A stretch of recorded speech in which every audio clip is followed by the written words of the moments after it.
It's very cold in here. All right, please go ahead.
Thank you so much. I'm now going to ask Mr. Pala to come and do his presentation on archives of the future. Mr. Pala is the Chief Information Officer of the Department of Sport, Arts and Culture. Yeah.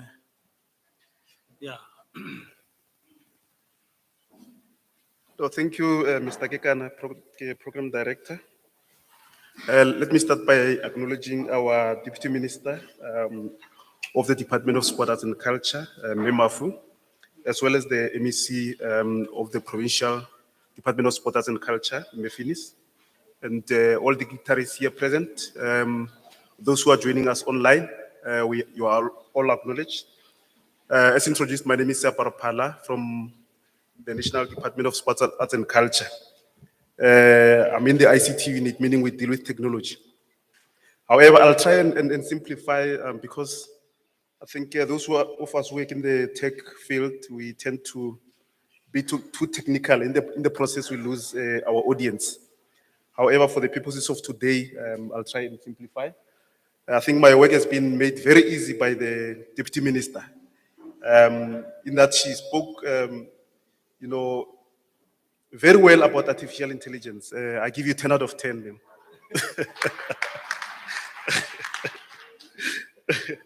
So my topic for today is towards the archives of the future, linking with the theme of the week, leaving no one behind in the era of artificial intelligence. So I'll talk briefly about the role of DSEC, as well as the role of National Archives as relating to issues of digitization and everything technology. And then I'll talk about issues of challenges around records management, as well as what does the future hold for the archives. Then I'll talk about the building blocks of an archives of the future towards a modernized archive system. The Department of Arts and Culture, as regards issues of records management, derives its mandate from the Constitution. So very often when you think about issues of dealing with records, you just tend to think it's a departmental thing, forgetting that it is enshrined in the Constitution. In terms of Section 16.1 of the South African Constitution, everyone has the right to freedom of expression. And that freedom of expression, amongst others, includes the freedom to receive or impart information or ideas, the freedom of artistic creativity. I think the performance that we saw here today symbolizes that artistic creativity that is acknowledged in the Constitution. Also, Section 30 of the Constitution talks to the right to use the language of anyone's choice, as well as Section 32.1, which talks to the right of access to information, which is where we come into as the National Archives. Then the National Archives Act talks about the creation of a national automated archival information retrieval system, which I'll try and simplify as I go further into the presentation. There are various challenges that relate to records management in South Africa, and these challenges are not only unique to our country, but these are challenges throughout the continent and throughout the world. One of those challenges is around issues of access to records management, to records, especially during the days of COVID, in that our national archives and provincial archives were closed. The consumers of our archival material could not get access to these records. So this is one of the challenges that we have to deal with in looking at technology to say how do we then address this challenge. The second challenge that we're looking at around issues of records management is around government systems that do not talk to each other. In the technology speak, we say systems that are not interoperable, meaning you have a system that cannot talk to a system in another government department, which leads to service delivery, because then you have to go from department one, then move from this department to the other one, and that's time consuming. And in some instances, it costs our people a lot of money to travel in between some of these government departments. The third problem that we are faced with is the problem of slow modernization. In modernization, we're talking about improving systems that are existing, and in instances where there are no systems at all, implementing systems that will make life easier, both for the citizen and for government to render services, especially in instances where there's manual processes. You can imagine if you go to a department and you need to apply for a service where you are given a form of more than 5 pages. In most cases, what we've seen is that our consumers or our citizens will give up at second page because the process is just too tedious. The fourth record that the fourth challenge that we're dealing with is the unavailability of records, especially at local government level, where the Auditor General needs to audit government, government departments as well as municipalities. You find those municipalities or government departments end up with adverse audit findings due to the unavailability of records.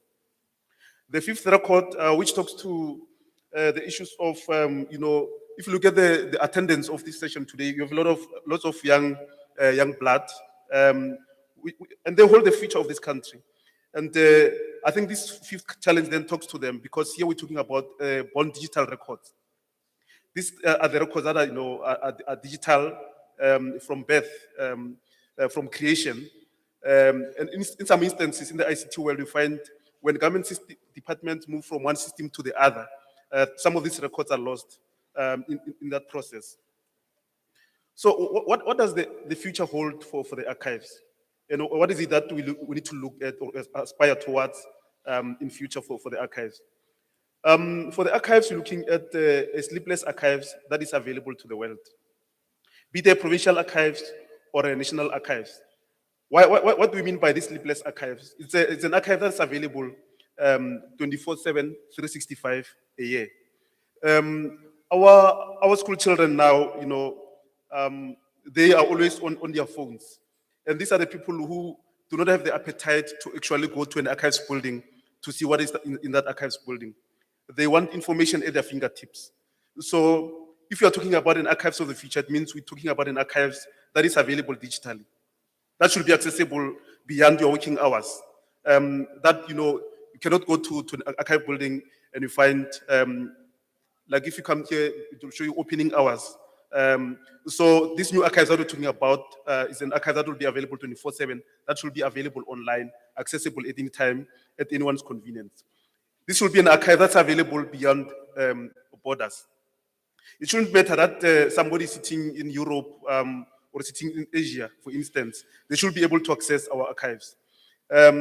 These archives is symptomized by adaptability to technologies. Here we're also talking different formats of archives. The second pillar of these archives of the future is the issue of digitization, which the Deputy Minister spoke to about earlier. To say, as we digitize, we're not only digitizing for preservation, but for access. And then here we also need to think about born digital records, as I spoke to earlier. Then also the issue of embracing new technologies. And here, again, is the issue of those for AR technologies that we need to bring into our way of working. The third pillar is the issue of digital skills. In that the new archives that we're talking about needs those people who are skilled in digital archiving. And some of these digital archivists we currently do not have, but the students that are sitting here, this is one of those fields that you can go into. Because traditionally, the archive environment is seen as an environment where you get very old people working there with very old documents, everything just old. But if you are aspiring to develop an archives of the future, then we need to think about digital archivists. This is a career field that's already available. I mean, in Europe, you already have those people that are called digital archivists, and they deal with digital records. So by this one, I mean, we also need a new breed of record managers. A new breed of record managers, I mean, those people who have the knowledge, our current record managers. I'm not saying let's throw them out because, they are old and all of that, but I'm saying let's develop them so that they're ready for this new era of the archives. And then in this area, again, we need to think our digital natives as our consumers of the archives. As I said earlier, that our students now, the first thing that they do when they wake up, they don't brush their teeth, but they go for the cell phone. And those are the new users of the archives. Those are the digital natives. In IT, we rely on various researches. Gartner is one of those research bodies that we look at. And every year they release what is called a hype cycle, which tells you where technology is going. If you look at what I circled there, you'll see there's issues of, data learning, data labeling, issues of machine learning, but also issues around digital ethics.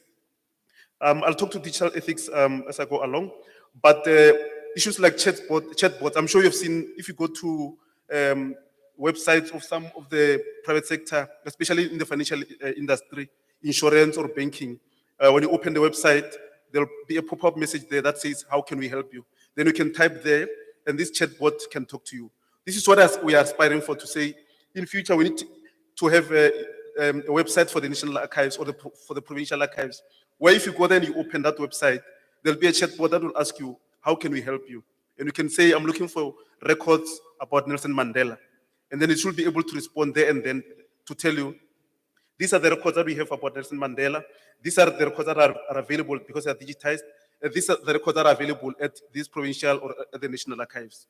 There's issues of semantic search, which talks to issues of language. As you can imagine, most of the records that we have currently are pre-94. So you find there's lack of records that are, in our own languages. So one of the things that we need to do going forward is to make sure that the records that we have from 1994 are not lost, because most of those records then are supposed to have, are supposed to be in the languages of the country. The hype cycle for 2022, here you're looking at this movement. The issue of digital ethics becomes very important, because if you go to there's AI tools like your chatbot, your ChatGPT, one of the leading ones. There's a Google artificial intelligence one as well, Google Bard. So issues of digital ethics becomes important, because whatever these tools are spewing out or are giving you as records, you need to think about the authenticity of those records, especially where you're going to be doing reference work. What are those technologies that are applicable for the 4IR technologies that are applicable for the archives? The issue of robotics is quite important. In the digitization of the Rivonial trial records, Deputy Minister, we had the opportunity of working with the French government, where we saw in practice the way they were using robotics there, especially for digitization of records. So sometimes when we talk about 4IR technologies, we tend to talk about 4IR as if it's something that is still coming, that is still maybe 5 years, away from South Africa. But these are technologies that are available already and that are being utilized. The issue of storage, because as you digitize, you need to think about where are you going to store all of this information, and it's volumes and volumes of information and records. So here we're contending with issues of, do we develop our own cloud? Do we partner with other government players, like the likes of Center for High Performance Computing, for instance? The other area that I've spoken to is the issue of chatbots, and also the Internet of Things. Like, for instance, there's talks or there are plans afoot to do a smart building for the National Archives in Pretoria, and this is where we see the applicability of this technology, especially Internet of Things, so that we have a smart building. But what have we done towards this artificial intelligence journey for the National Archives? Artificial intelligence or 4IR technologies is not about starting a new technologies, but it's about building on what is already existing. It's about building on existing systems. It's about building on existing infrastructure, and you put all this innovation on top of that. At the National Archives, we have a system called the NAR system, which was developed in 1974. And by 1994, there were issues of the technology where the system was hosted becoming obsolete. Then we started the journey of developing a new system in 2009, 2014. And then by 2017, this new system was, it went live. This is a system where if you want any records, if you want to know anything about, let's say, Nelson Mandela, for instance, you can go to this system and search, and it will tell you, these are the records that we have about Nelson Mandela. And it will tell you, this is where these records are. This is one of the biggest implementations of the ATOM system in the world by volume of records, because we had more than 8 million records on the old NERS system. So it's one of those biggest implementations. And then by 2018, we started with the digitization of the Rivonia trial records. So what happens beyond what we've said now? It's about what I've said earlier to say, we then need to build on top of this existing system to say, how do we put on, for AR technologies with artificial intelligence as one of those. The DM has already touched on the issues of digitization to say, we've already currently digitized the Rivonia trial dicta belts, the CODESA, the multi-party negotiating forum collections. And this is information, this is history in the making, because this record talks to our rich history as a country, especially post 1994. And then the current plans is digitization of the trial treason, the TRC collections, amongst others. And all this information that I'm saying is digitized, is available on the National Archives website. Then going forward into the future, as a National Archives, we need to develop what is called a data lake, so that we are able to receive born digital records from all over, government departments and other participating institutions. What is this data lake? It means if you read the National Archives Act, it will tell you government departments are supposed to hand over their records to the National Archives after every 20 years. But the pace of technology, the way it's changing, is such that we cannot be waiting for 20 years anymore, because there are those records that are called digital records. And we are saying that these archival records should be able to tell a South African story, especially the democratic government story, to say, since 1994, all the achievements of government, all that has been done for the citizens of this country should be told by the archives of the future. But you're saying there are also emerging new careers, like your data scientists and data analysts. These are careers that did not exist before. And I think the students sitting here, these are some of the career choices that they need to look at to say, I aspire to be a data scientist, where I'll be working with all these technologies and analyzing data and all of that. But you're also saying, this should also lead to issues of innovation and all of that. So I won't dwell much into this one. I can move into what are the building blocks of these digital archives that we're talking about. The issue of legislation and policy. As I've already said, that if you look at the current legislation, the current act of the National Archives is a bit outdated because it does not talk to the current technologies that we are using or that we are already implementing. The issue of connectivity, it's also one of those issues that we have to contend with, because we need sufficient internet, not only to move data around, but also to enable our consumers, the students out there, to be able to have access to these archives. The issue of storage is one of those. A digitization program, which the National Archives has already embarked on currently, and then the issue of development of new skills, as well as the issue of embedding all these new technologies into whatever work we are doing. But having said all of this, as the building blocks, there's one critical thing that we also need to talk about, the cybersecurity. Because the more you digitize content, the more you digitize records, you need to think about how am I going to secure all these records. Not only securing the records, but also making sure that those people who are accessing those records are also protected, in that they're not led to other funny content providers. So what have we done to date on the issue of cybersecurity? We have already implemented an artificial intelligence cybersecurity solution.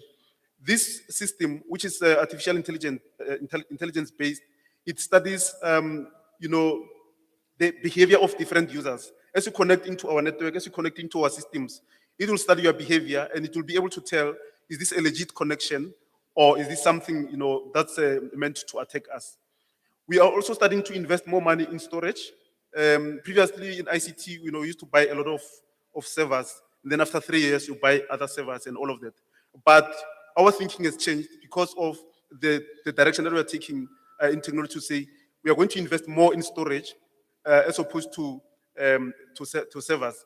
But we're also going for a hybrid cloud approach where we will have our own private cloud and use the SITA cloud as well as the private cloud suppliers. We've also assisted the National Archives in setting up what they call digitization hubs. And we're also looking at for us to be as a department now to be able to implement this digital records. We looking at implementing a fully fledged enterprise content management system where these digital records can be created in a controlled environment. The issue of connectivity remains one of those key things that we need to work on. Not only, Mr. Kekana, for our libraries, but for us as a department as well. And just during the week, we had a meeting with the CEO, the new managing director of SITA, where we have raised these issues to say connectivity for the department is not only important for our daily work, but also for our beneficiaries and consumers out there. And they have promised that their plans are afoot to make sure that that is addressed. Okay, on this one, I just tested the internet here. It's very slow. I just wanted to show you what artificial intelligence in practice means by demonstrating this ChatGPT as well as Google Bard. But the internet in this environment the connectivity is very slow. So I don't want to waste your time there. But as I wrap up, what I want to indicate is that the archives will remain the only truthful source of information when everything else is artificial. Because you can understand, hence the issue of digital ethics becomes very important. We are entering into uncharted waters. So whatever you go to these portals and get, you need to think about authenticity of that. And how do you authenticate information that's available online? So the National Archives or the provincial archives will remain the only truthful source of that information because everything else then remains artificial. Then in conclusion, we working on a digital transformation strategy on modernization. We are developing partnerships with various players. We are strengthening our cybersecurity, not only for the department, but for our consumers as well.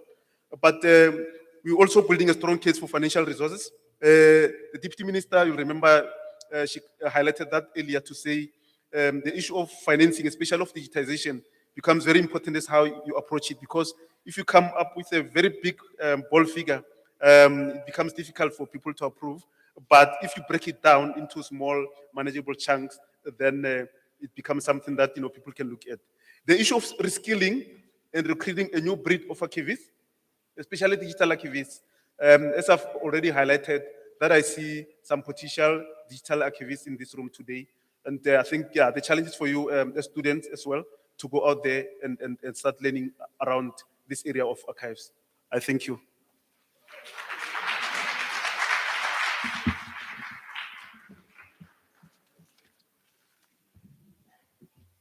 Thank you very much. Thank you very much, Mr. Pala. We are now going to move into a segment where we will have learners debating about the life and times of Kgoshi Mkhaleshiwe. We've got 3 schools here, and we will have two learners per school. Okay, and each learner will get 5 minutes. Let me call the learners first. I'm gonna start with Emang Moro Comprehensive. Emang Moro Comprehensive, are you here? Can I just see? Okay, all right. So the first learner is Akona Mayekiso. And then Le Kgothatso, is it Lekgetle? Kgothatso Le Akona from Emang Moro Comprehensive. If you can come forward, please. They're coming, all right. And then the second school is going to be William Prescott High School. Are they here? All right. I need Labeba L. Macadam the learner, and then Ivano van Wyk. If you can come forward, please. Ivano van Wyk and Labeba, if you can come forward from William Prescott High School. Then the third school is the Floors High School. Are you here? Floors High School? Floors, can I just see by show of hands? All right, okay. I need, from that school, I need Zandile, Zozi, and Kanyisile Ntswai. Zandile and Kanyisile Ntswai. Okay?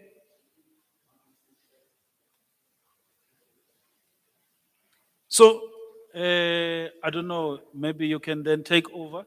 I don't know how we are going to do it. Our kids per school?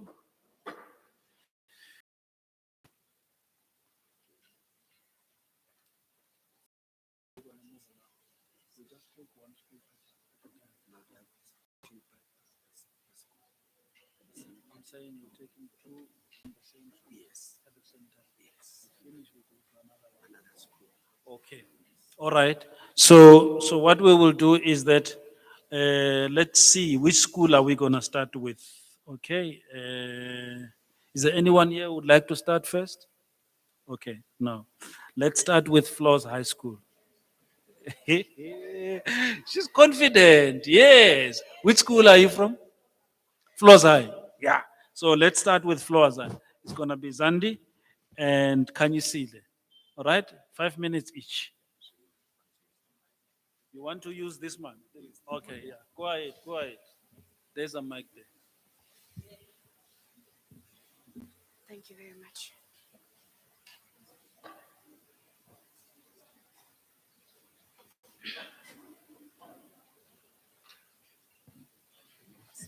Thank you.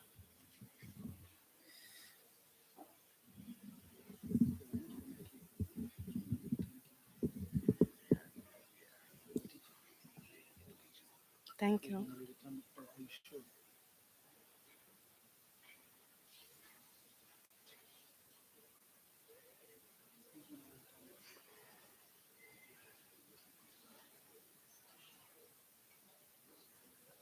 All right, can we proceed there? So we've got a timekeeper, right? All right, let's proceed. Go ahead. Greetings to my fellow participants and educators. Extended salutations to the Deputy Minister of Sports, Arts and Culture, Mamuna Ngwane Mafu. Thank you very much for gracing us with your presence. And a special greeting to the MEC, Ms. Desiree Finis. Thank you. A special thanks for gracing us with your presence today. I am Zandile Zozi, Captain and Secretary of the Floors High Debating Committee. I am honored to be standing before you today. In the words of George Santayana, those who do not learn from history are doomed to repeat it. With that being said, allow me to give my verdict on the significance of the life and times of Kgosi Kgaleshewe, a revolutionist and a hero born in 1840 into the chieftaincy of the Batlaping tribe of Tswana-speaking people. He paved way for you and I. He fought a good fight against colonialism. Born in Daewoo in the Northwest, King Kgaleshewe played a vital and crucial role in anti-colonialism. His impact has certainly been one for the historical books. He believed in the economic emancipation of his people. Kgaleshewe followed a philosophy of African independence. He ruled and led the vast area now named after him in Kimberley in the Northern Cape. For nearly 9 months, Kgaleshewe displayed his battle skills as he led a rebellion against the then government, and this rebellion was known as the Pokwane Rebellion. This was after he was captured and incarcerated for 12 years. This uprising occurred 19 years after his arrest alongside Luka Yankees. What a brave and phenomenal man he was. Kgosi Kgaleshewe believed in all of us. He believed in emancipating our rights, and he believed in fighting for what he truly stood for.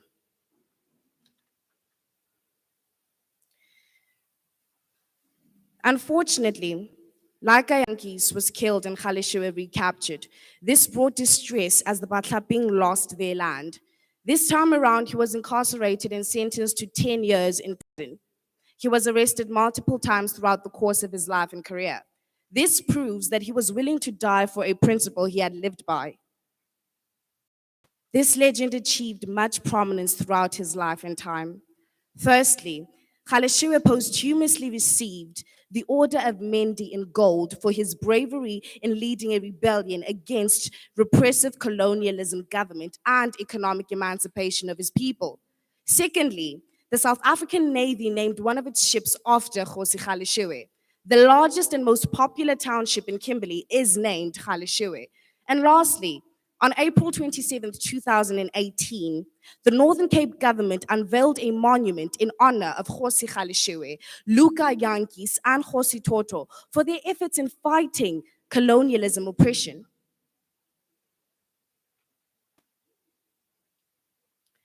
Conclusively, Kgosi Galeshewe was a historian and an advocate of anti-colonialism. His impact like no other, his story everlasting, and his prominence undisputable in every right. It is time that we embrace the legend that is Kgosi Galeshewe. Once more, I am Zandile Zozi, and I will now be stepping down and handing over to my co-speaker, Khanyisile Ntswai, who will be giving his verdict on the revolutionary activities of Kgosi Galeshewe. I thank you.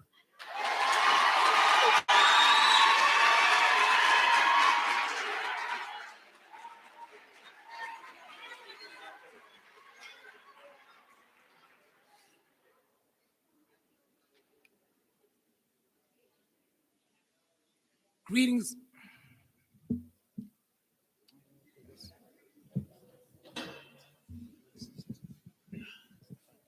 Yes. Greetings to all persons present, and a special welcoming to our minister. I hereby confirm my appearance as Khanyisile Ntswai. I am the floor's high spokesperson. Before I begin, I would like to open with a quote by Steve Biko. If one is not free at heart, no man-made chain can bind them to servitude. Kgosi Galeshewe was a respected king. He led a rebellion that went against the Cape Colony and the British that were coming closer to the interior during the Second Diamond Rush in the 18th of July, 1878 in Kimberley. With more than 17 cattle that were taken away from the Batlapi clan. The British were already having their cattle underneath them. And anyone who came forward with a citation was shot. So the matter was taken to court with Petro, Galeshewe's cousin, who demanded compensation. The magistrate ruled in favor of the farmer as the cattle was strictly prohibited. No compensation was given, no justice for the Batlapi clan.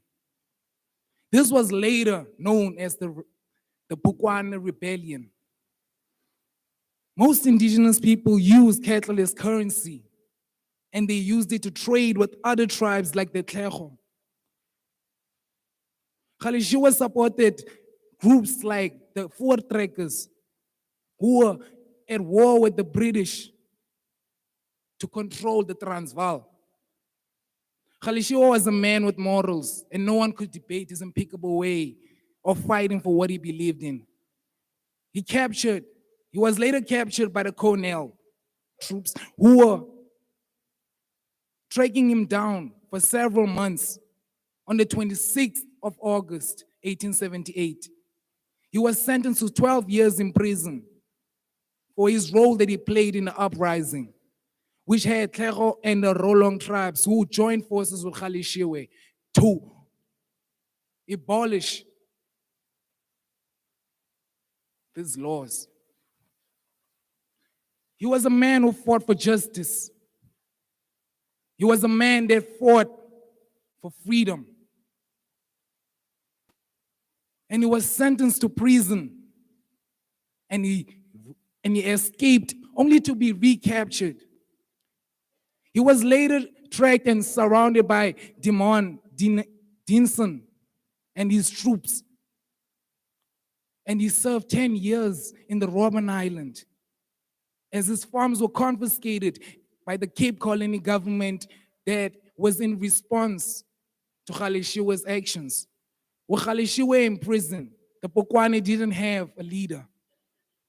Their land was taken away, and the Mogogang was forced to move. And they were under the chieftaincy of Kgosi Molale. Kgosi Kgaleshiwe left a legacy with no fear. He was a man that saw that these laws were only oppressing him. Kgosi Kgaleshiwe died in Mogogang, North Haswater, in 1924. In conclusion, Kgosi Kgaleshiwe was a man who fought for what he believed in.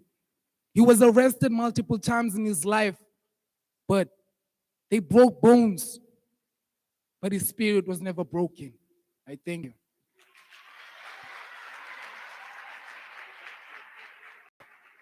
Thank you very much. Thank you. Let's get Kgothatso Orakona from among more. Kgothatso, is it you? Prescott. Okay, please go ahead. Go ahead.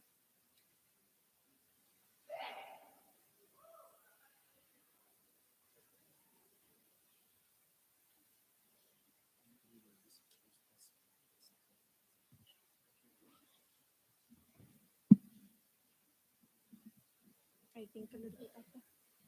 Yeah. Good day, everyone. I am Labiba Yamukuram, and I will be speaking about a hero named Kgosi Kgaleshiwe, who was born in Tau in 1840. He was the chief of the Batlaping tribe for nearly 9 months.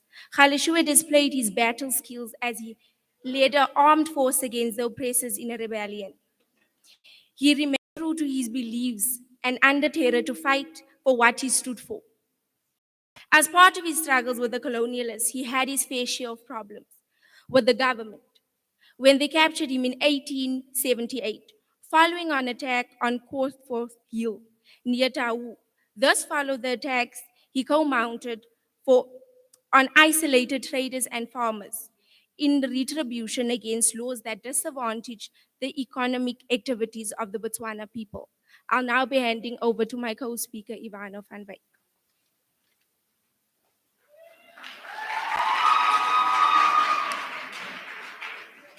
Kgosi Kgaleshiwe then was sentenced to 12 years on October 6, 1879.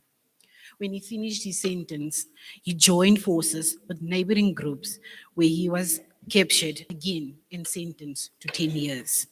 After a month, he escaped and was captured again a month later. Just think of how all that hard work of escaping after a month just leads you to a month of freedom for fighting for a community. When Kgaleshiwe escaped, he and the leader of the Batlopang community, Luka Janki, were attacked by the Cape Colony. Kgaleshiwe escaped under Edmund de Algeri, even though 5 of his men were shot. Kgaleshiwe then sailed north to the modern-day Botswana. A search party was then formed by George Dennison, whose instructions were to intercept Kgaleshiwe before he crossed Botswana. Dennison and his army traveled for 3 weeks along Molopi River, taking prisoners of people that may know any information regarding Kgaleshiwe's movements. Just a special man he is. On 26 August 1897, Kgaleshiwe was tracked down and surrounded by Dennison. He served a 10-year sentence in prison. Luka Jankis was then shot in the chest, and a surgeon was organized to cut off his neck. And just a tragic, tragic moment for that man who were for the Batlopeng community were then forced to Mogogang. Some of the people were even executed for participating in the rebellion. Galeshewe died in Magogong, north of Hartswater, in 1927. In honor of Galeshewe, the South African Navy has named one of its ships in respect. The biggest township in Kimberley was named after Galeshewe.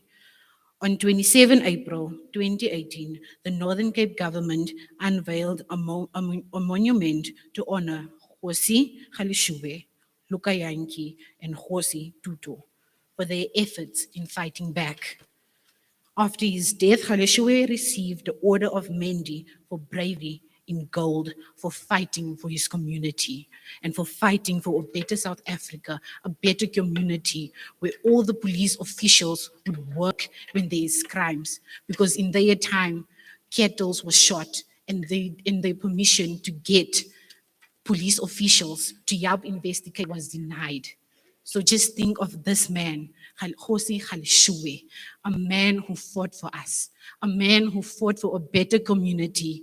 And do you think, did he receive an award for doing all of this work? I thank you.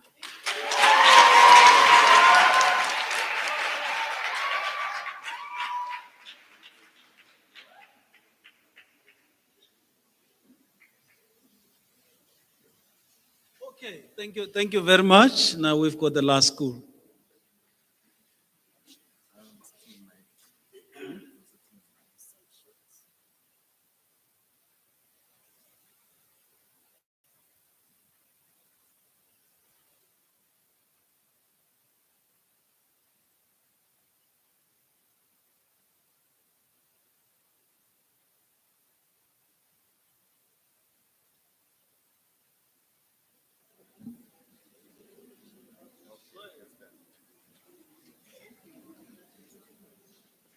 Yes, sir, it's okay, sir. Greetings to the House at Large. My name is Khothatso Lekgetla and I am from Emangmogo Comprehensive School. Now, I'd like to give a conclusion on the profile of Kgosi Galeshewe. Among the names of traditional leaders who stood their ground and marshaled their subjects as they laid the foundation for freedom and the struggle for the liberation of South Africa, that of Kgosi Galeshewe must reign supreme. His heroism and bravery were always inspired by his love and respect for the people he led in the vast area now named after him in Galeshewe, Kimberley, in the Northern Cape. For nearly 9 months, Galeshewe displayed his battle skills as he led an armed force against the oppressors in a rebellion. He remained true to his belief and undeterred to fight for what he stood for. Thrust into the chieftaincy of the Batlaping tribe of Tswana-speaking people when he was born in 1840, Galeshewe was to become one of the heroic figures who fought colonialism with stealth, always at the forefront of protecting the interests of his people against British colonizers. As part of his struggles with the colonialists, he had his fair share of problems with the then government when they captured him in 1878 following an attack on Comfort Hill near Taung. This followed the attacks he co-mounted on isolated traders and farmers in retribution against the laws that disadvantaged the economic activities of the Botswana people. As a result, he was sentenced to 12 years imprisonment. Together with Lika Jankies, he led another uprising 19 years later, which became commonly known as the Polokwane Rebellion.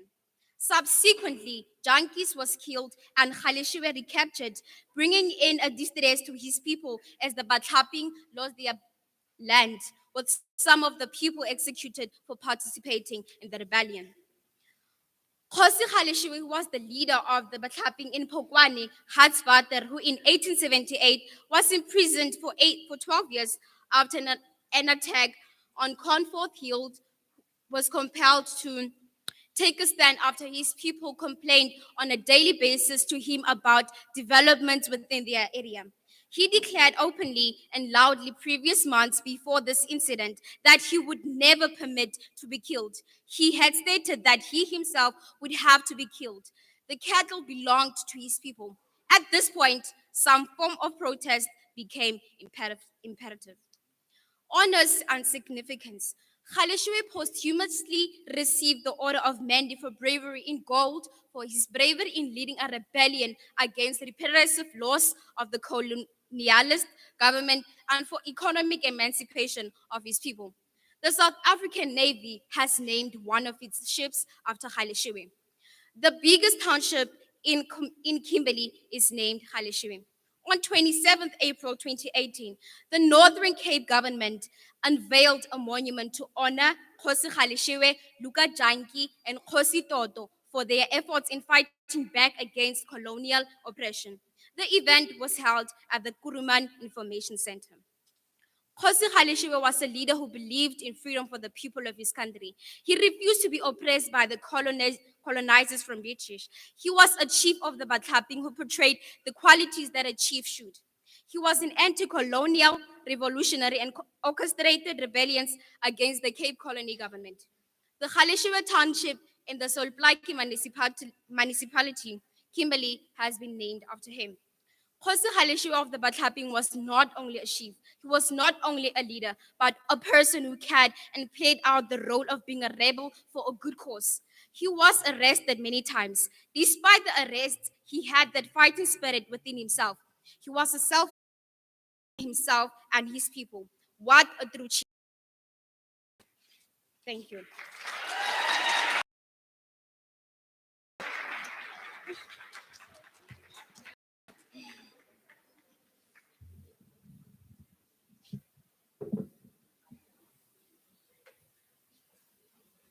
Sure.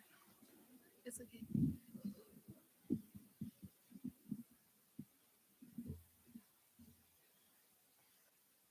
Ndibulisa ngomoya omhle kule ndlu egcweleyo. Igama lam ndingu-Akhona Mayekiso from Emangmokgo Comprehensive School.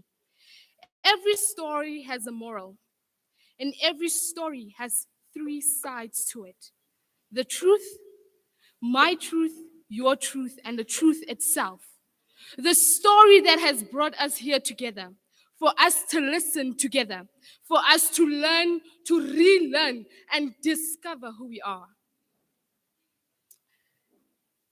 What is powerful is always hidden, right? So today, we are discovering the power that we have in us as people of Kgosi Galeshewe, as people who reside in Galeshewe. This story, its moral, its lesson is that we should stand firm in what we believe in, and that we should have, and we have the power to claim what is ours. So, ladies and gentlemen, I don't know, my activist comrades, I don't know what to call you, but my people have told you the story of Kgosi Galeshewe. But now, what do we do with the lesson of the story, the moral of the story? What are we doing with this? Now we are facing another challenge, right? We have a compromised Freedom Charter, right? But we have the power in us of Kgosi Galeshewe, the spirit of fighting. Ladies and gentlemen, I would like to remind you of Martin Luther King. He said, I have a dream, right? We all have a dream for a better South Africa, the dream for the South Africa we always had, right? Today, ladies and gentlemen, we are polished. We are no longer the rough diamonds, but we are polished to be raw in our culture, raw to know who we are, ladies and gentlemen, raw in practicing the roots and cultures and who we are. To say what is unsaid. Like I said, what is powerful is always hidden. So today we are unpacking the power. We are unpacking what we are made of. We are revolutionaries, ladies and gentlemen. If Kgosi Galeshewe fought independently and taught his people how to be independent, that is embroidered in us. That is in us, ladies and gentlemen. I remember this advert of F&B, change needs you, right? The change is there. The change Kgosi Galeshewe has brought by taking a step, this is also a stepping stone. But the change needs us. The change needs us to unfold the power that we have and use the power that we have, ladies and gentlemen. We are very powerful. Like I said, ladies and gentlemen, we are no longer the rough diamonds. We are the diamonds, raw diamonds. So, this story, what we are facing today, we are just following in the leadership, in the footsteps of our leaders. Kgosi Kgaleshiwe, Robert Sobukwe, Nelson Mandela, we are following in their footsteps, but we are just fighting a different battle. So the power of revolutionaries, of being a revolutionary, is within us. The power of self-belief is within us. The power of standing for our people is within us. The moral of the story is that you are my responsibility. As Kgosi Kgaleshiwe made it his responsibility to stand for his people, everyone is my responsibility. That is the spirit of Ubuntu. Ladies and gentlemen, the power is in us. It is not about the story. It is what we do with the moral of the story, how we use it. Thank you.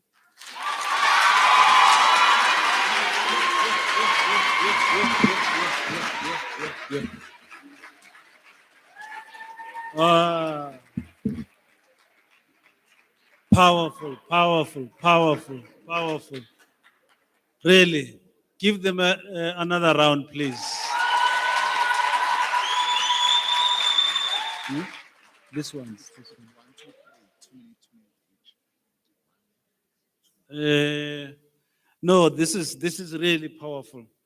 I don't envy the adjudicators because I don't know how they're gonna make their own judgments. We've got the adjudicators here.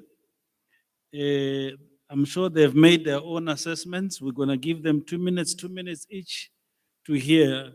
Chairperson, Chairperson of the Archives Advisory Council is one of the adjudicators. We've got Dr. Lorenzo Pinto is one of the adjudicators, and we've got Mayor Itumeleng Masiteng.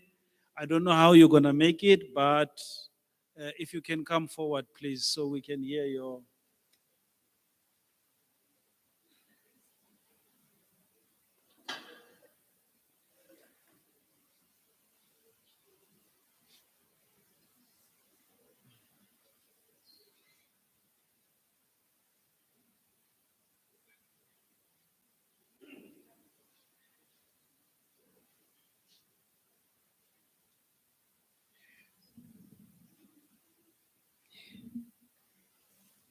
Good afternoon again, ladies and gentlemen. For me, this is a very difficult task because all these children are just brilliant, all of them. They are articulate, they have the necessary vocabulary, and they are confident. Now, for their age to come and stand here and talk to all of us, really, it's utter bravery. The story for me was told almost in a similar fashion by all of them. But the last speaker for me gave it a different twist.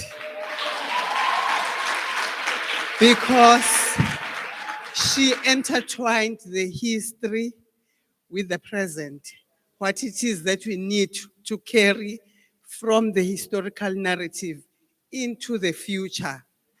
And she embellished this with the works of the likes of Robert Sobukwe, Nelson Mandela, and so on. So I'm not sure what the other adjudicators will say, but the last speaker for me, the embellishment just took it to another level. Thank you very much, Program Director.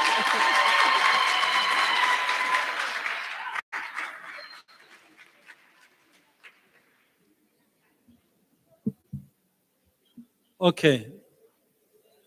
The other adjudicator,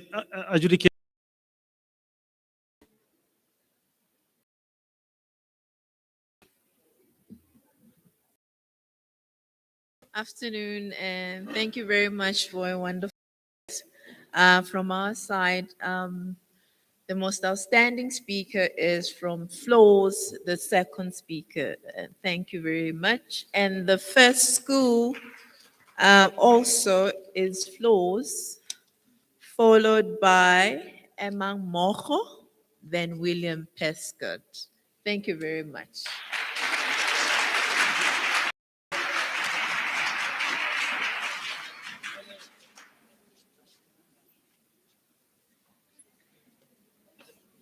Oh, okay, so thank you very much. DM, we've got some presents for the learners. If maybe the DM can come forward, just to hand out the presents. They're on this side. Let me just talk. I just want, before I hand over the presents, to appreciate the learners for the depth of your research, making sure that you understand the topic at hand. And I'm hoping that what you have displayed today is something that you will use in your future as you go, because research is critical when you go out of the high school to the institutions of higher learning. And I think what we have done here is to try and start and let you get used to using the tools so that you grow as pupils and as students. Whilst I'm going to give you the presents, I've just had a discussion with the officials. I'm not happy with the presents that you're gonna get. And I've just told them.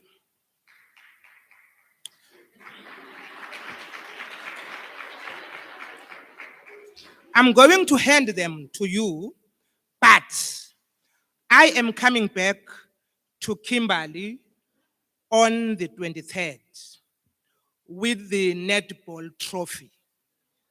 You know most that there is a World Cup that is coming. I'm coming to Kimberley on the 23rd with the netball trophy. I'm bringing you proper presents.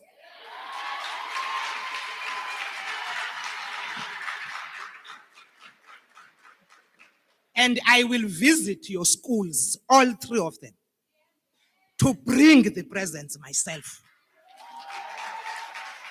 All right. We're not gonna say what the presents are for now, but I'm bringing you proper presents. The schools will be open at that time.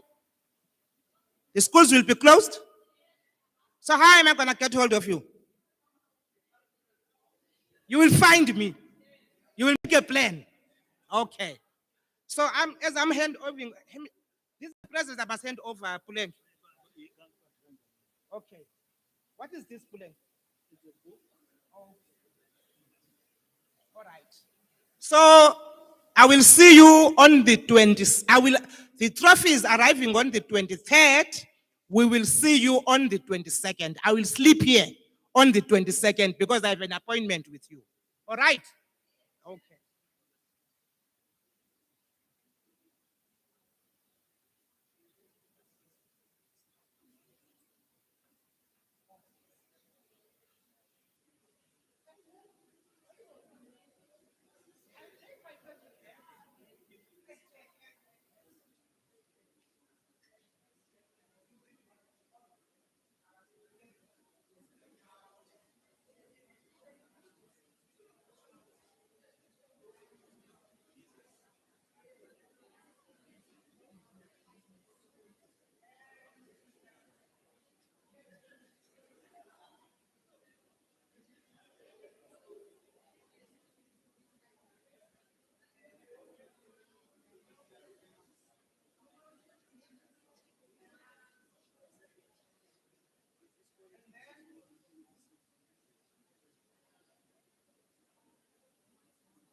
one who's gonna do a vote of thanks. Yeah, where is the vote of things? Yes.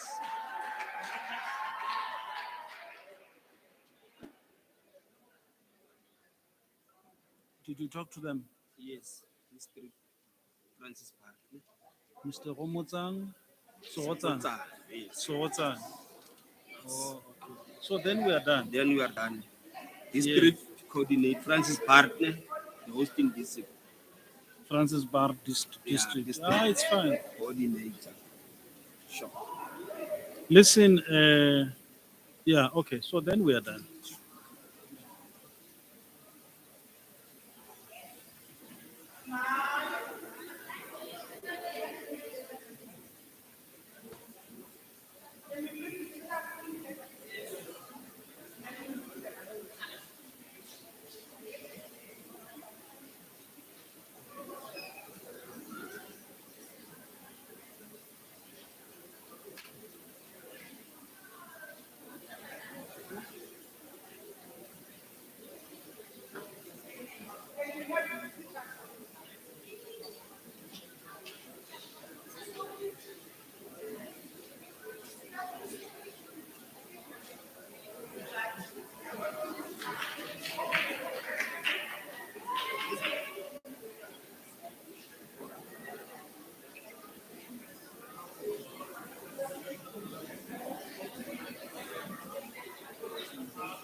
Learners, the chairperson is asking with you guys.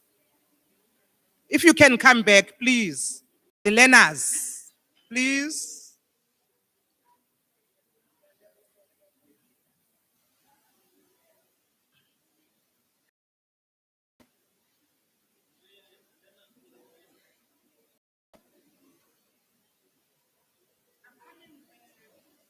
Chair, I want you alone first.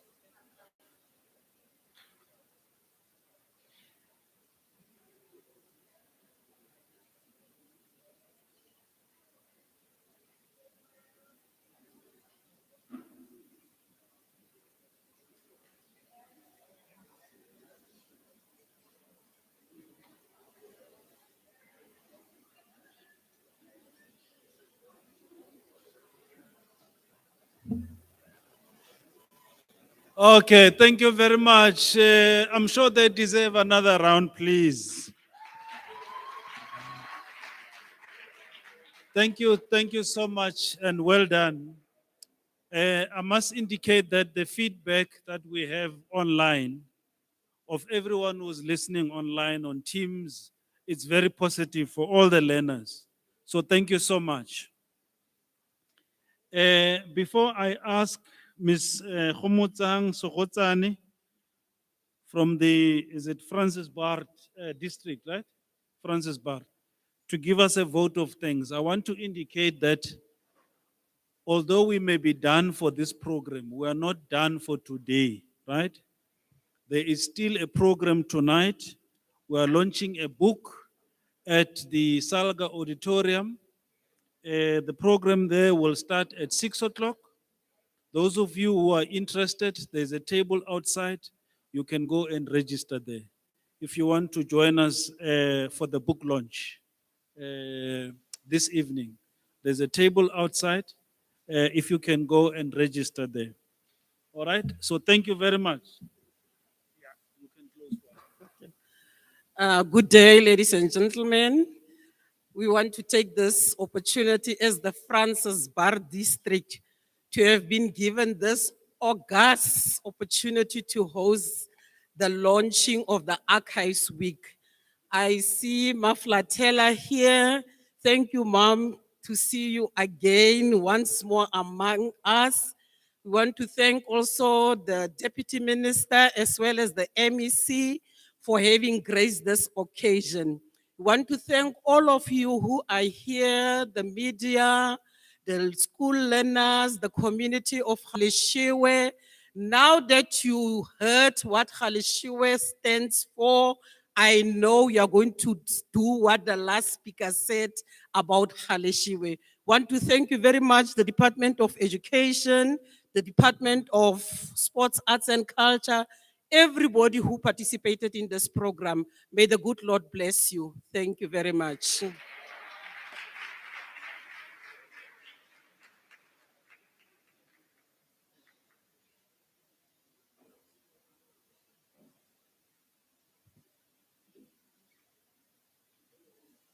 Okay, so thank you very much to everyone who was here. We've now come to the end of the program. I believe that lunch is ready for all of you. And I'm looking forward to seeing you again, some of you tonight at the book launch. And then tomorrow, we are still going ahead with the program until Friday. Okay? So thank you so much for today. We really appreciate it. So lunch is now served.